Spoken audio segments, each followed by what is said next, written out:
Okay, so welcome everyone to Solvers. Welcome everyone to Solvers. Today we have a special endocrinology BMR with Dr. Eve Bloomgarden.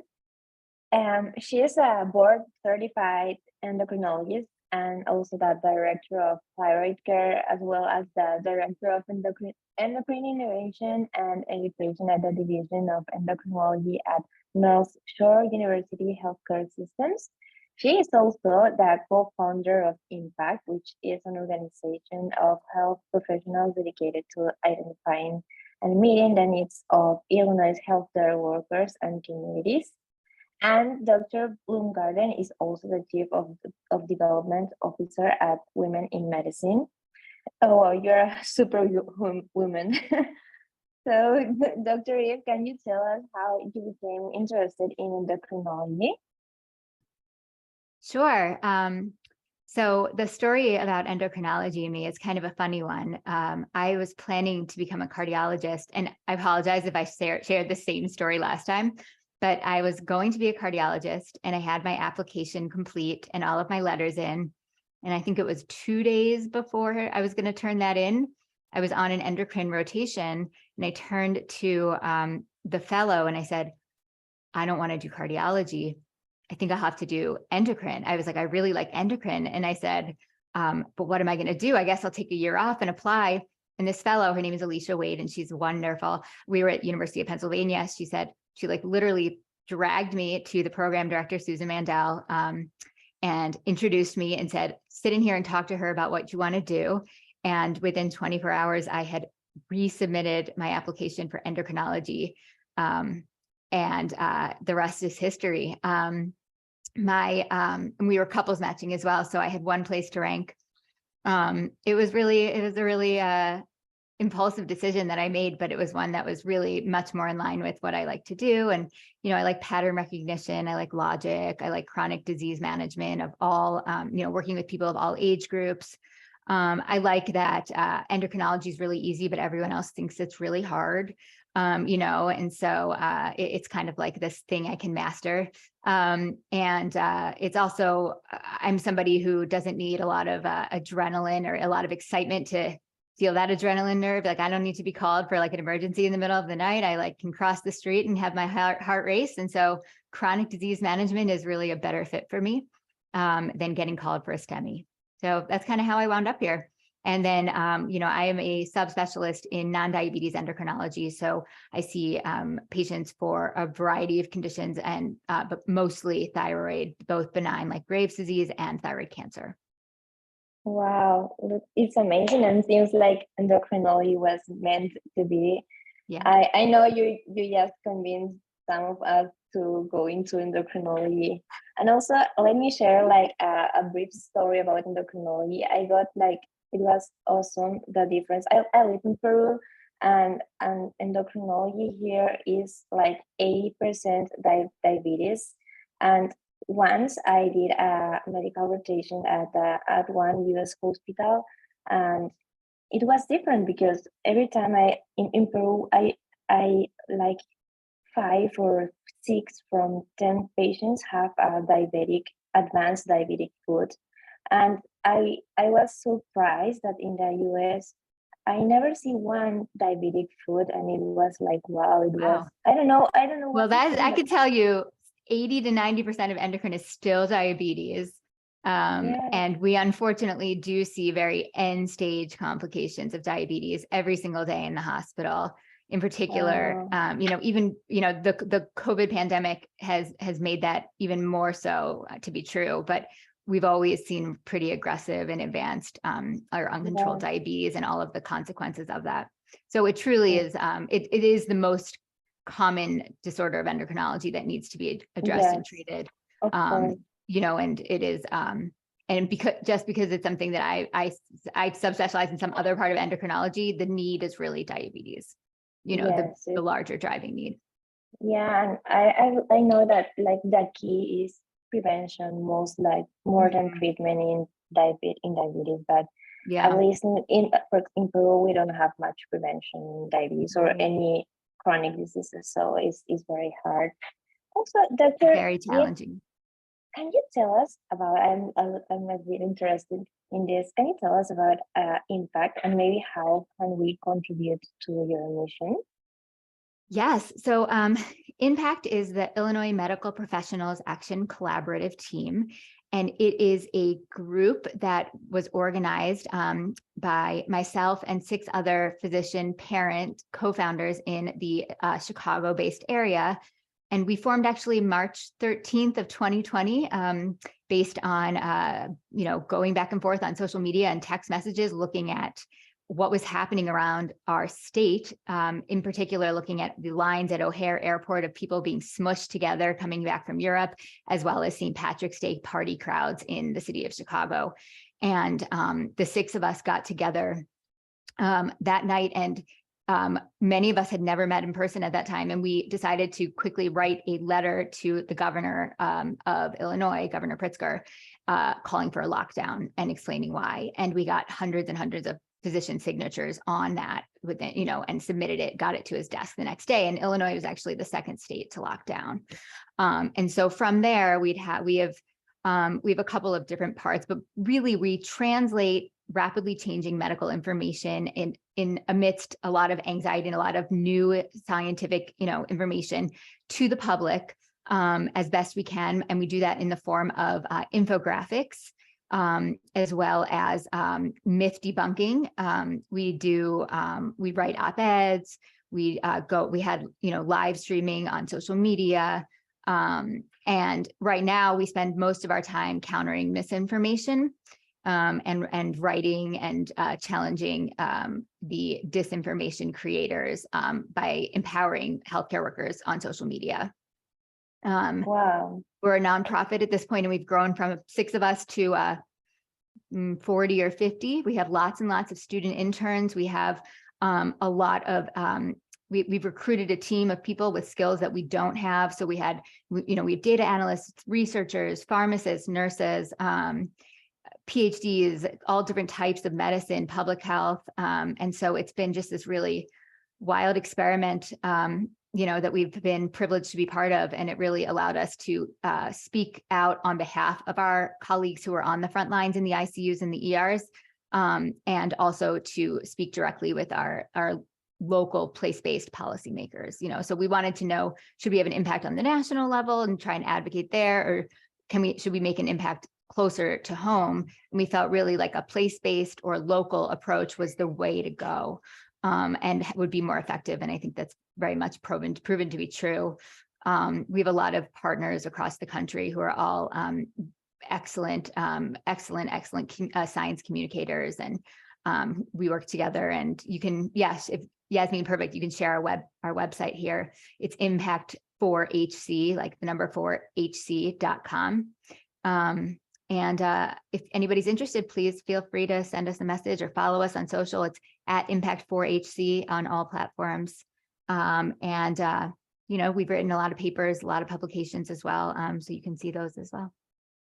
Wow, as I told you before, you're a superwoman, and thank you for all this work you and your team have done for all of this. And this reflects how evidence-based medicine is important, not just for us physicians, so for everyone, every healthcare workers and all the community. So thank you so much, and thank you for the invitation to collaborate with this mission too. You're welcome. So we have Amanda, who is going to be our case presenter for this super special VBMR. So Amanda, can you tell us a bit about you? Hi guys, how are you?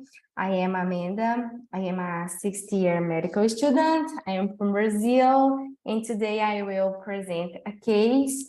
So be comfortable to ask questions, to ask Dr. Baumgarten some doubts. What do you want to ask? This is a safe space, and we are here for you guys. So let's explore the super intelligence of Dr. Evan Baumgarten today. I'm so excited. I'm so nervous. No, I'm kidding. So it seems said, we are ready to start. So I think Shayma, can you share the whiteboard, or Jasmine?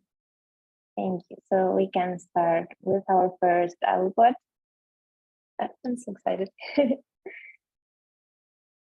Yes, let's start. So this is a case of the outpatient that I followed in my endocrinology rotation, and it is a 29 years old female complaining of irritability in the last month.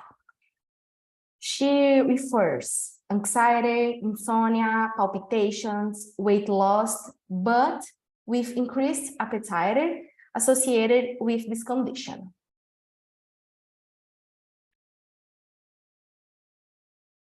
Thank you, Amanda. Dr. Eve, what are your first thoughts on this initial information? I mean, this is, in my book, this is thyrotoxicosis until proven otherwise, right? It's pretty textbook. First of all, she's 29, so she's in the right demographic. She's describing the classic features of thyrotoxicosis. So insomnia, palpitations, weight loss despite an increase in appetite. Those are pretty hallmark. You know, most things that cause weight loss are not in the setting of an accelerated metabolism. And so, you know, if you are going to say that someone's eating more and still losing weight, you need to say the metabolism, or, you know, that there's a higher metabolism, and that to me is hyperthyroidism always, right? So I think for me, the question then just becomes, what type of thyrotoxicosis? Is it thyroiditis? Is this endogenous thyroid hormone production? Is it exogenous thyroid hormone intake? Is it toxic adenoma? Is it autoimmune, medication induced? You know, those are the questions that's the differential that we will have to go through to figure out what this could be. So typically, you know, we say it's either thyrotoxicosis is the umbrella term for all things that are elevated thyroid hormones, but you don't know if it's endogenous production, which we call hyperthyroidism, or thyroiditis. So you say thyrotoxicosis until you know the etiology. Of course. So thank you for this initial approach. And you're right, this age and the fact that she's 29 years old and she has some palpitation, weight loss, make us think about thyrotoxicosis. So let's she could also have a pheochromocytoma, right? I mean, it's not impossible. This would be an atypical presentation, or not an atypical, but usually we see we think about that as like spells. We have you know, a very elevated hypertension, rapid heart rate, sometimes weight loss, especially if it's, you know, more of a metastatic picture. And the appetite is usually a little bit less affected there. Certainly would cause irritability. I think, you know, if there was a family history of neuroendocrine tumors or MEN syndrome, or if she had a scan that showed a large adrenal mass, then I would be looking towards, you know, a pheo with these signs and symptoms. You know, but I think if we're going to say what's common and what's rare, thyroid is much more common than pheo. Yes, you're right. So I guess the other thing she could have is a TSH adenoma, right? She could have a thyroid hormone producing pituitary adenoma. So that would go in the thyrotoxicosis hyperthyroid category. Yes, we have many possibilities right now. And also we have to check, of course, the vitals. Maybe these patients has very high blood pressure, make us think about a pheochromocytoma, or, well, of course, when we have a thyrotoxicosis, we may see a very rapid heart rate. Of course, we have to learn about the family history. Maybe she is undergoing some autoimmune process. So let us, Amanda, tell what is more for this patient. So her noticing that her eyes were strange, but denied fever, diarrhea, or other symptoms. None past medical history, none allergies or medication. Is a smoker. She has been smoking since she was 16, and she has a mother with vitiligo. Vitiligo.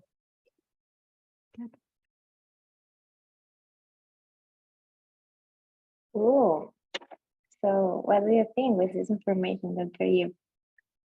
Yeah, so increases my suspicion for one of the diagnoses that we talked about already, and namely autoimmune or Graves' disease. And the reason I say that is twofold. One is something about the eyes, which you'll tell me a little bit more about, I'm sure. And the second is a family member with another autoimmune disorder, right? So that tends to increase the possibility of this being Graves' disease, which is also the most common of all of the things that we've mentioned to see in a 29-year-old, like out of those diagnoses. Yeah. So right I'm now, worried about her smoking, which we'll also come back to, I'm sure. Yes, you're right. So right now, which information would you like to know? Do you want to, for example, which is more important to know her vitals, or do you know, or do you want to know some labs? Which information for Why don't we you do is most her important? exam first would be great. Of course. And the physical exam, her temps was 37.1 Celsius. Heart rate is 120. BP is 138 over 71. SAT is 99%. Well, apparently ocular proptosis with lead legs, like a eye delay. Palpable thyroid with a big volume and no nodules, no other changes. This is her physical exam.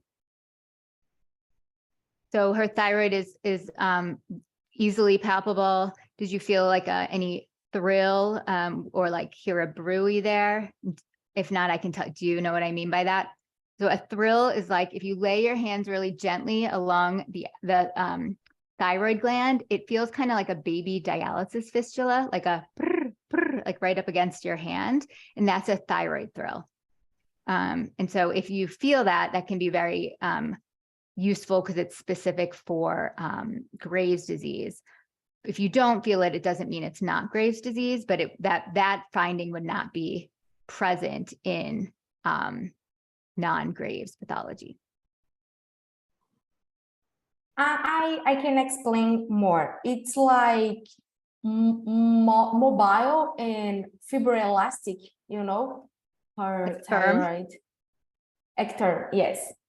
Firm, yeah. Good, so not stuck, elevates with swallowing, but somewhat firm. It's not like the squishy, like it doesn't feel like a stress ball or like a bag of sand. It's more firm than that. That would be what I would have expected. That's very consistent with the Graves' gland. So, Doctor, if we are thinking about a thyroid toxicosis due to a Graves' disease, which is the most common with TLE, how would you make progress on the different potential TLE for thyroid toxicosis? That's a great question. So it starts with history and physical exam. In the history, you would want to know, as just to round that out, any recent viral infections, any associated pain, like neck pain or neck tenderness, let me think, any fevers. You would want to know if there was any recent contrast exposure, like iodinated contrast exposure, if there was any recent amiodarone exposure, if there was a known history of a thyroid nodule. So those would be really, and the timeline, so this started a month ago, it didn't start yesterday, right? I mean, like the timeline can help you sometimes. The other thing it would be, somebody who's lost weight, over, a couple of months and is still having the similar symptoms, because usually with thyroiditis, it like waxes and wanes a little bit, or it's less. With thyroiditis, the hyperthyroidism is often less overt or is less dramatic. And so the history is really key there. And then, and the offending, or, if there's a trigger, like an infection or something, you're going to think more thyroiditis. Then the exam, like we talked about the specific findings in the thyroid gland, if you feel thrill, if you see proptosis or chemosis or any evidence of thyroid ophthalmopathy, you will see a lid lag or stare with any type of hyperthyroidism or thyrotoxicosis, because it's really just sympathetic overdrive, hyperactive sympathetic tone. But you would not see like proptosis or extraocular movement impairment with thyroiditis, for example. You would only see that with thyroid eye disease from Graves. Yes, I know there is like a physiological mechanism about this ocular proptosis, which is like a deposition of these antibodies in some part of the structures surrounding the eye. Can you explain us a little more about this, which is very interesting? Yeah, I can. So, I mean, there are fibroblasts that sit around and behind the orbit that have growth hormone receptors and thyroid and TSH receptors. And what you see is the antibodies for Graves, which we call TSI or TRAB antibodies, also will activate the pathways on the fibroblasts, and that leads to a cascade of inflammatory products, and that can build up behind the eye, causing especially within the fat and the muscle of the eye. And that leads to all of the clinical findings, the redness, the pain, the restricted movement, the proptosis and bulging. And so all of that it's basically, if you think about it, we call it TED or thyroid eye disease, or TAO, which is thyroid associated ophthalmopathy. And it is really, it's the same antibody, but it's really a separate disorder, meaning like you can have thyroid eye disease even if you're euthyroid. You don't have to be hyperthyroid. So Graves, I think about it as Graves causes two separate conditions, and they're both mediated by the same antibody. Oh, does that make sense? Yes. Well, yes. So if we cannot have Graves, and we can develop also thyroid ophthalmopathy. No. So if you have thyroid ophthalmopathy, you do have Graves ophthalmopathy, but you can have that without having the hyperthyroidism. Sometimes wow. you'll have, you can get it before you get hyperthyroid, you can get it concurrently, you could get it after hyperthyroidism. You can have it 20 years after radioactive iodine. If you had that for treatment of Graves, it can show up, because it's antibody mediated. And so we're the understanding about thyroid eye disease and the way that the antibodies, fluctuate and cause the disease is really, it's changing, and it's still not fully and completely understood, but we've learned a lot more in the last few years about this. It's really best to think about it as two separate diseases. Okay, I understand. Well, this is fascinating. So this is why this is specific for Graves' disease. Yeah, and the one thing the other really important thing in this case is that she's a smoker. And so we know that smoking is one of the biggest risk factors for the development of thyroid eye disease in those with Graves. And so, in fact, it's the only modifiable risk factor that we really have. And so anyone with Graves' disease in my office with hyperthyroidism, I tell them at every visit, absolutely do not smoke, do not go near someone smoking. If you are a smoker, you must quit, because the thyroid eye disease can be debilitating, and it is much worse in smokers. Wow, this is very amazing, Pearl. I would never forget about it. Yeah, it's a really powerful modifiable risk factor. Yes, wow, it's amazing how smoking affects many diseases. I remember, for example, when at med school, when I was told that smoking was a protective factor, for example, for ulcerative colitis, and I was, what? I can't believe that. I remember that too. It was crazy, but yes, you're right. So now that we know that we have a palpable thyroid, what would you like to add after this information? Yeah, I mean, I think the next big thing would be getting the blood tests. Of course. So TSH, free T4, total T3, and a TSI antibody would be the thyroid labs that I would order. Okay. I would also get a CBC to look at the white count. And Okay. I would get an hepatic profile to look at the LFTs. The reason for both the CBC and LFTs is that I would want to make sure that I had them at baseline before starting methimazole. And we can kind of get into the reason for that, if that's where we go with this case. Okay. And just a question. Does the treatment change if this was a pregnant patient or not? Well, we're not treating anybody yet. But Oh, yes, in if this case. patient were pregnant, we certainly would have a very different discussion in terms of what to do and the urgency of it. Mhm. Perfect. Let's listen to Amanda next. So in the labs, her hematology was normal. Her liver and kidney, it's normal too. It was normal. And we have the TSH less than 0.02, height T3, normal T4, and positive thyrotropin receptor antibodies. And we have a scintigraphy, a thyroid scintigraphy that I will say next. Great.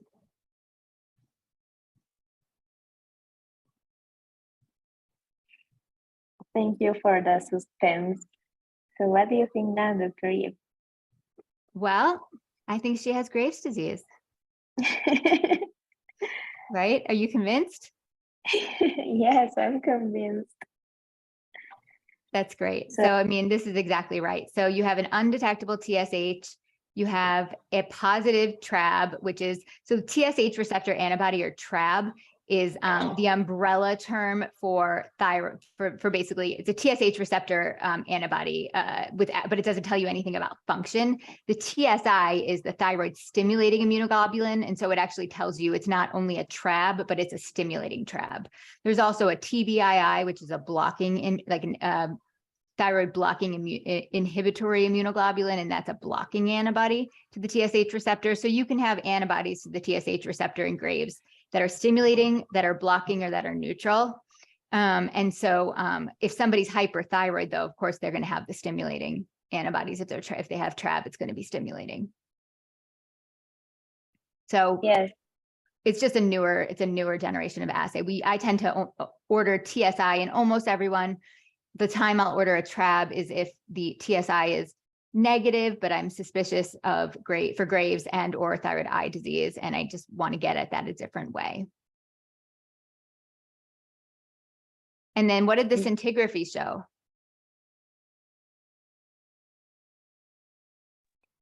I just have one question. Sure. Imaging exam changes the conduct of the thyroid disorder? Say that again. Imaging exam. Yes, change the conduct of the thyroid disorders, or just labs can give us the diagnosis? So you don't need imaging if you have labs and the antibody. It's really the antibody, because it's not going to be positive in anything else. Now, the antibody may take a couple days to come back. And so if this person is in the hospital, you may want to get an ultrasound, or if you can get, thyroid scintigraphy, just because it might be faster. But in the outpatient world, I would not send somebody for a thyroid, scintigraphy.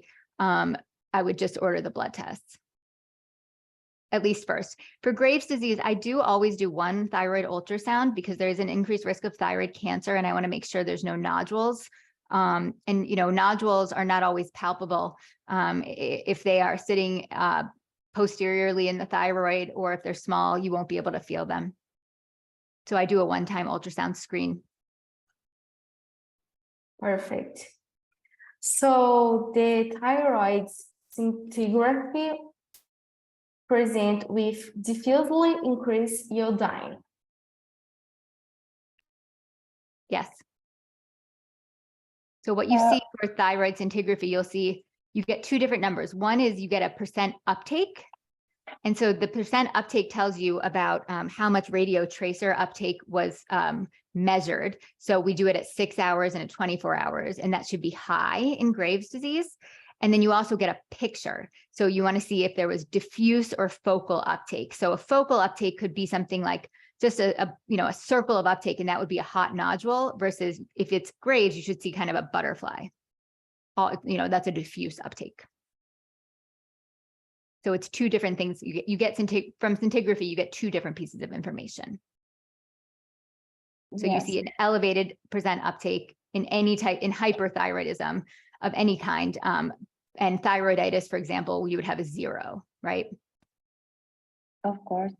Dr. Eve, can you tell us a little more about the differential diagnosis of the patterns of uptake, diffuse versus focal uptake in the scintigraphy? Yeah, sorry, can you say that one more time? Yes, so can you explain us about the differential diagnosis about the patterns of the uptake patterns in the scintigraphy? Like, yes. What can we think when we see like a focal uptake or versus a diffuse uptake? Sure, absolutely. So I'm trying to see if I have some really good pictures on my computer. I was going to see if I could find them easily to show you, but I don't think I can. But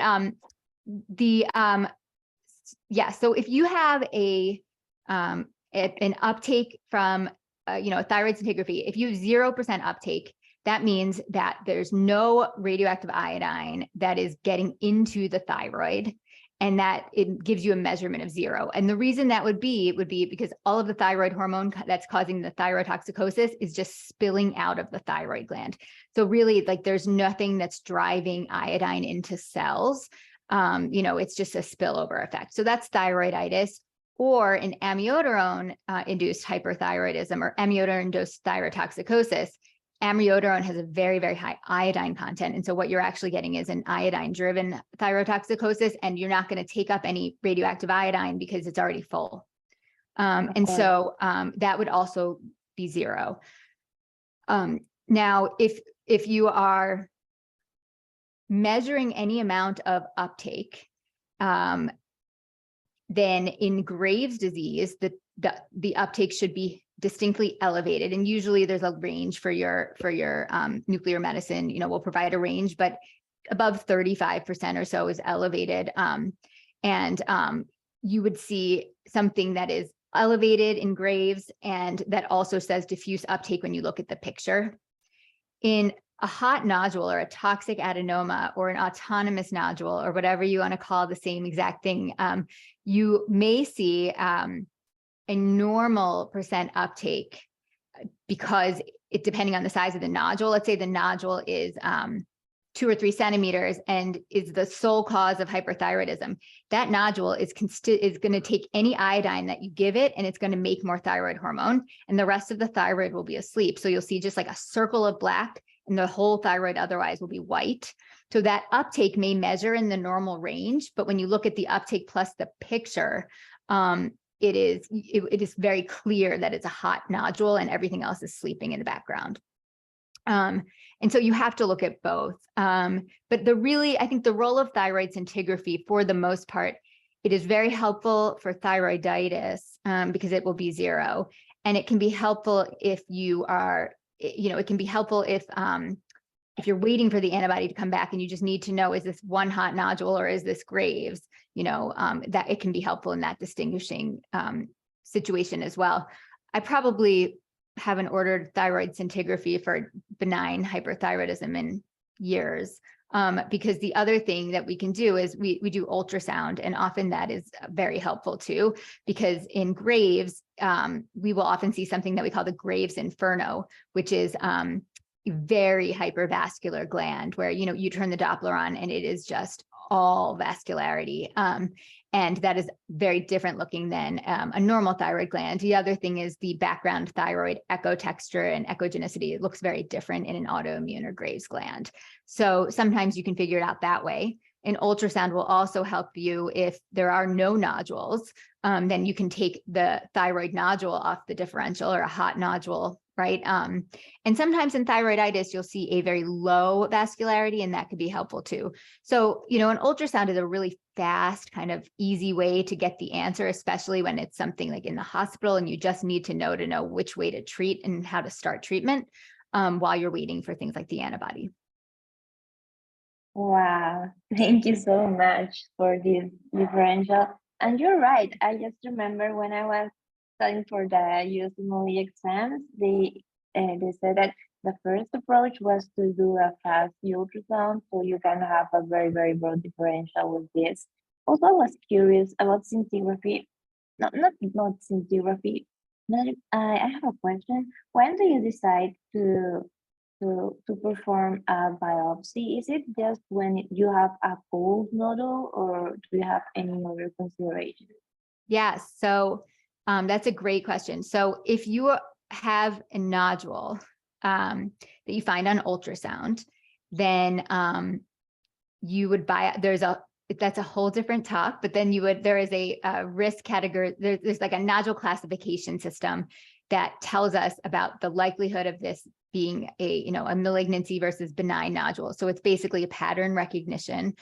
So we look at a bunch of different characteristics of the nodule to determine whether or not it needs to be biopsied. Now, if you know that somebody has Graves' disease, and then you find a nodule that's suspicious, it's most likely that this nodule is not a functional or hot nodule, and it's a cold nodule in the setting of Graves. You can have a hot nodule with Graves. You can have them both, but it's pretty rare. And so typically I don't do scintigraphy in those situations. If I see a suspicious looking nodule and I know someone's hyperthyroidism is explained by Graves' disease, then I will biopsy that nodule. Now, if you don't have a diagnosis of Graves' disease and you have a nodule and you have a TSH that's low, you're going to want to do scintigraphy in order to see if that's a hot or a cold nodule. Because you would biopsy something that is not functional or not taking up iodine, so either cold or simply just, not autonomous, or it's not doing extra uptake, but you wouldn't biopsy something that was hot or taking in a lot of iodine. Wow, it is so great and kind of complicated, but we do a lot. Ultrasound is one of our best tools. Yes, and it's the fastest one, and it's very available in emergency department in case of psychosis or in the it's an easy thing to just do at the bedside. Absolutely. Yes. Wow. Great. So, Amanda, do we have any more information for this case? Yes. So propranolol and metimazole was started solving the diagnosis is Graves' disease thyrotoxicosis. And we followed the patient for 1 month, measuring her TSH, T4, and T3, and her improvement of symptoms after the medications. And she's so well. Now she accompanied is 1 time a year with her endocrinology, and she's very, very, very great about this turbulence and solving the diagnosis of the Graves' disease thyrotoxicosis. It's wonderful. So I think that anyone can do anything, right? So sometimes it's really straightforward and sometimes it's not. I think there are a couple of things to know about the treatment of Graves' disease. One is, methimazole is absolutely preferred as the medication to start compared to PTU, because PTU carries with it a black box warning about fulminant hepatic failure. And so the only time we really use PTU is in the first trimester of pregnancy, because methimazole carries a higher risk of teratogenesis and in the first trimester. And so methimazole is absolutely the treatment of choice. And we start a dose that's, usually we start a dose that is a decent amount, 10 to 15 milligrams a day, maybe. But then I check labs very frequently for the first 6 months or so, almost every 4 weeks, and then try and lower the dose every time I can, because it's a break and you're trying to alleviate the break so that somebody ends up on the lowest dose possible. So if you start someone on 15, it may be at 6 months, you have them on 5 a day. And the reason to want to kind of keep pushing that dose down every time the labs allow you to is because doses really above 5 milligrams or so are associated with something called agranulocytosis, which is an acute loss of your white blood cells. That can obviously be devastating for somebody, not because methimazole causes an infection, but if you happen to get an infection and you have no white blood cells, that's a medical emergency. And so everyone gets counseled if they have a fever or a sore throat, they have to stop their methimazole and come in for a white blood cell check because of this rare risk. And so I have no problem keeping somebody on 5 milligrams or 2.5 milligrams really forever. Not most people don't need treatment forever, but indefinitely they can be on it long-term, 5, 10 years even sometimes. And I don't stop treatment until antibodies are negative. So I follow them over time as well. Wow. I saw somebody ask here about pregnancy. Yeah. So I'm very, I tell my patients the same thing at every single visit. And part of that is do not get pregnant on methimazole. Do not get pregnant on methimazole. We talk about contraceptive plans. We talk about we first talk about their conception plans and their pregnancy plans. Because if they are diagnosed because they went to their OB because they wanted to start trying to conceive, then sometimes we'll talk about sending them instead for a thyroidectomy. So that we don't have to wait, because it might be 2 years before they're off of medication. You don't want them to, depending on their age, you may not want them to have to delay their pregnancy plans. And so that is a conversation that I have at almost everyone of reproductive age. Thank you so much. I always wanted to know about that. So another question, I have so many questions. How often do you perform a CBC just to check if there is Only at baseline, only before starting. Only at baseline, and if they have a fever or a sore throat. Oh, you stop the medication, of course.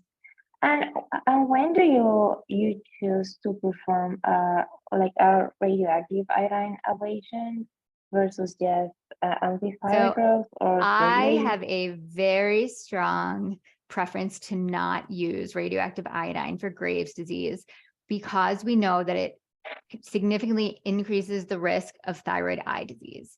And so, somebody who has active thyroid eye disease, I would not treat. But even, I've had patients who, again, like I said, 20 or 30 years later, come in with new onset thyroid eye disease, even though their Graves was 30 years ago and they were treated with radioactive iodine and they've been on Synthroid ever since. And so, it can be really debilitating. And, so for radioactive iodine, it's my least favorite choice. The other thing is it takes a couple months to work. And so if you're going to, and it may not work, you may have to do it twice. I would say I have a privilege of having very good thyroid surgeon access. And so being able to choose between a thyroidectomy and medical management is not something that everybody has. And I think in the setting of not having that option, then radioactive iodine, of course, becomes a little bit more attractive. But I really don't use it, unless I have a really good reason to. Yeah. Also, I believe it is because I believe treating with radioactive or surgery have a very high risk for permanent hypothyroidism, right? So the 100%. It should be. They should both have 100% hypothyroidism. Yeah. So that's the other thing. I mean, if somebody is not hypothyroid after surgery, then I don't know what happened, but that means they're going to have Graves again, right? Because they still have thyroid cells. And radioactive iodine, if they're not hypothyroid, typically you didn't give enough and it'll come back as well. The goal is actually to treat to hypothyroidism. And Synthroid or levothyroxine is not a big deal, but it is certainly nice to be able at the end of methimazole or PTU or, in general, it's very nice to be able to be euthyroid and off of all medications. Yes, of course, the goal is to be euthyroid, Mhm. no hypothyroid. Yes, of course. Also, I see a question in the chat. Kime says, is there a rule for propranolol in this treatment? So so it depends on, in the outpatient world, I try and use, if somebody's having a lot of symptoms, I try and use atenolol because it's once a day. And I'll give them 25 milligrams and say you can take up to 2, because it's really just to help with symptoms until the methimazole kicks in. Methimazole will take, 5 to 7 days to truly start working, and then we're titrating it. And so it's very helpful for somebody who's really just being debilitated by the tachycardia, the tremors, insomnia, heat intolerance. But propranolol is kind of hard to take because it's multiple times a day, and especially hyperthyroid, a lot of people don't remember to take that, second, third, or fourth dose. The other thing is, propranolol does help with decreasing T4 to T3 conversion. However, you have to have a very high dose, like over 200 milligrams a day, to get that decreased conversion. And so, in the hospital, sometimes we'll do that, when it's being prescribed at certain times and we need high doses for someone who's, concerned for thyroid storm or who's just very symptomatic. But typically on the outpatient side, atenolol, if anything. Thank you. Also, just curious, when we are in a thyrotoxicosis state, do you prefer any beta blockers do you prefer any beta blockers? It depends on it's not an imperative. The outpatient, for someone who's young and healthy in the outpatient world, if their symptoms are tolerable, you don't have to do it. Certainly if someone comes in atrial fibrillation into the hospital, right? I mean, that's a different story. Somebody who is just absolutely miserable, I think most people will start them as a temporizing treatment until the methimazole works. Now, you want to be careful that somebody's not in heart failure, because, if you have somebody who's got edema or, JVD on exam, or who's giving you symptoms of heart failure, if you slow down their heart rate, for somebody who is dependent on that heart rate for cardiac output, they could have cardiovascular collapse. And so you never want to beta block somebody in high output heart failure. And I do spend time on the exam to make sure that there are no objective signs. And there have been patients where I've sent for an echo before I will give them a beta blocker. But it's not common, but it certainly can happen. That's great to know. So we should perform an echocardiogram just to check if. No, I mean, I would do shortness of breath on exertion. Do they have edema, volume overload? Mm-hmm. Perfect. Well, great to know. Thank you so much. We have one last question. Beatrice says that at what stage exactly could you exclude a thyroiditis? Say that one more time. At what stage exactly could you exclude a thyroiditis? Oh, well, I think as soon as you get that positive TSI antibody, it's excluded, right? Okay. So, and thyroiditis so Graves can get better on its own, right? I mean, it certainly can. The reason for methimazole, it's not a curative medication. It basically puts a brake on the production of thyroid hormone, and so your own immune system can kind of clear out that antibody, but it could get better on its own. It could wax and wane. But thyroiditis usually has a specific hyper or thyrotoxic phase, and then swings into the hypothyroid phase, and then back to normal within like 6 months or so. The hyperthyroid or the thyrotoxicosis tends to be less profound or pronounced, and again would not have a positive TSI antibody. Yes, of course. So yeah, I remember you have like a hyperthyroid phase and a hypothyroid, and then like a euthyroid state. The only other thing I will throw in here is biotin, which I don't know if we've talked about before, but biotin is a really common supplement for hair and nails, and it has been thrown into lots of vitamins, and a lot of people are taking it for, who knows why, for wellness, quote unquote. And so unfortunately, high doses of biotin cause spurious results in any assay that will use like a streptavidin biotin separation technique or in an immunometric assay.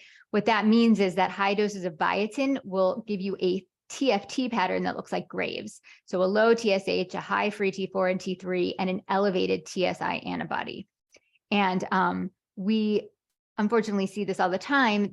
The way to know this is you have to ask if somebody's taking biotin or any supplements, and then you hold it for a couple of days, and the labs will completely normalize. These patients are asymptomatic, though. They would not have any hyperthyroid symptoms. This is a purely lab, artifactual, interference issue. You're right. I remember biotin also. I associate with these people that goes to a gym and consumes a lot of egg white. They can also develop a lot of abnormalities. Yeah, Thank you for sharing especially, that. it's advertised for hair loss and for nail Yes. health. So Mhm. it's been a nightmare for us in endocrine land. But so I always tell everybody no biotin for 3 days before blood tests. Okay, no biotin. Great to know. We have one last question. I'm sorry for making too many questions. This is amazing. We have one question. When do you consider radioactive X-ray in these patients? You mean like I-131 radioactive iodine? I believe so. Maybe Sumiga, can you ask your question? I don't know if she can. Yes, radioactive iodine. Okay, so I consider it patient preference. If they don't want, so if they, let's say somebody doesn't want methimazole or has an allergic reaction to methimazole, doesn't want surgery, then radioactive iodine is certainly the what we would turn to. Absolutely. Somebody with no eye disease, especially, we would counsel about it, make sure they're not smoking, but then I would use it. Somebody who is non-compliant or, just cannot take their medications and is coming into the hospital with the recurrent hyperthyroidism. If I didn't have access to a thyroid surgeon and I wanted definitive therapy for all of those reasons. Well, and if somebody was trying to get pregnant, like in a year, you might say, let's do radioactive iodine now. And then, because you have to wait 6 months, but that still may be faster than methimazole if you didn't have access to a thyroid surgeon and if somebody had really severe hyperthyroidism. Of course. It's all very so many nuanced. It's a girls- discussion. You have to make sure you know what the patient wants and prefers and what their priorities are as well. Yes, of course. It also depends on patient's preferences and needs, Mhm. especially if this patient wants to get pregnant. Wow. So thank you so much for all this amazing teaching, Dr. Baumgarten. I've learned so much, even more than I can imagine. This was a very straightforward case, but with a lot of teaching. So Amanda says that she needed to leave because she had another meeting to attend.